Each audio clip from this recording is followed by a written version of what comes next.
This evening, I come to you with a message of leave-taking and farewell, and to share a few final thoughts with you, my countrymen. We have been compelled to create a permanent armaments industry of vast proportions. 3.5 million men and women are directly engaged in the defense establishment. The total influence, economic, political, even spiritual, is felt in every city, every state house, every office of the federal government. We recognize the imperative need for this development, yet we must not fail to comprehend its grave implications. In the councils of government, we must guard against the acquisition of unwarranted influence, whether sought or unsought, by the military-industrial complex. The potential for the disastrous rise of misplaced power exists and will persist. I'm not comfortable with that at all. Who elected these guys to run the planet?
Ladies and gentlemen, the very word secrecy is repugnant in a free and open society, and we are, as a people, inherently and historically opposed to secret societies, to secret oaths, and to secret proceedings.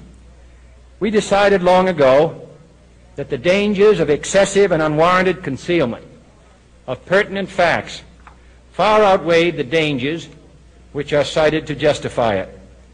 Even today, there is little value in opposing the threat of a closed society by imitating its arbitrary restrictions. Even today, there is little value in ensuring the survival of our nation if our traditions do not survive with it. And there is very grave danger that an announced need for increased security will be seized upon by those anxious to expand its meaning to the very limits of official censorship and concealment. That I do not intend to permit to the extent that it's in my control. And no official of my administration, whether his rank is high or low, civilian or military, should interpret my words here tonight as an excuse to censor the news, to stifle dissent, to cover up our mistakes, or to withhold from the press and the public the facts they deserve to know. For we are opposed around the world by a monolithic and ruthless conspiracy that relies primarily on covert means for expanding its sphere of influence, on infiltration instead of invasion, on subversion instead of elections, on intimidation instead of free choice, on guerrillas by night instead of armies by day.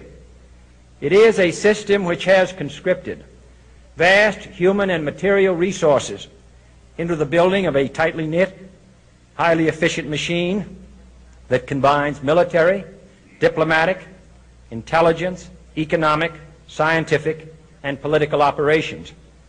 Its preparations are concealed, not published. Its mistakes are buried, not headlined. Its dissenters are silenced, not praised. No expenditure is questioned, no rumor is printed, no secret is revealed. No president should fear public scrutiny of his program, for from that scrutiny comes understanding, and from that understanding comes support or opposition, and both are necessary. I am not asking your newspapers to support an administration, but I am asking your help in the tremendous task of informing and alerting the American people. For I have complete confidence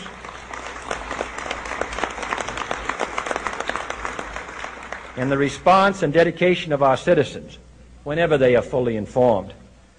I not only could not stifle controversy among your readers, I welcome it. This administration intends to be candid about its errors. For as a wise man once said, an error doesn't become a mistake until you refuse to correct it. We intend to accept full responsibility for our errors, and we expect you to point them out when we miss them. Without debate, without criticism, no administration and no country can succeed, and no republic can survive. That is why the Athenian lawmaker Solon decreed it a crime for any citizen to shrink from controversy. And that is why our press was protected by the First Amendment, the only business in America specifically protected by the Constitution, not primarily to amuse and entertain, not to emphasize the trivial and the sentimental, not to simply give the public what it wants, but to inform, to arouse, to reflect, to state our dangers and our opportunities, to indicate our crises and our choices, to lead, mold, educate, and sometimes even anger public opinion. This means greater coverage and analysis of international news, for it is no longer far away and foreign, but close at hand and local. It means greater attention to improved understanding of the news, as well as improved transmission. And it means, finally, that government at all levels must meet its obligation to provide you with the fullest possible information outside the narrowest limits of national security. And so it is to the printing press, to the recorder of man's deeds, the keeper of his conscience, the courier of his news, that we look for strength and assistance, confident that with your help, man will be what he was born to be, free and independent. I'm not comfortable with that at all. Who elected these guys to run the planet?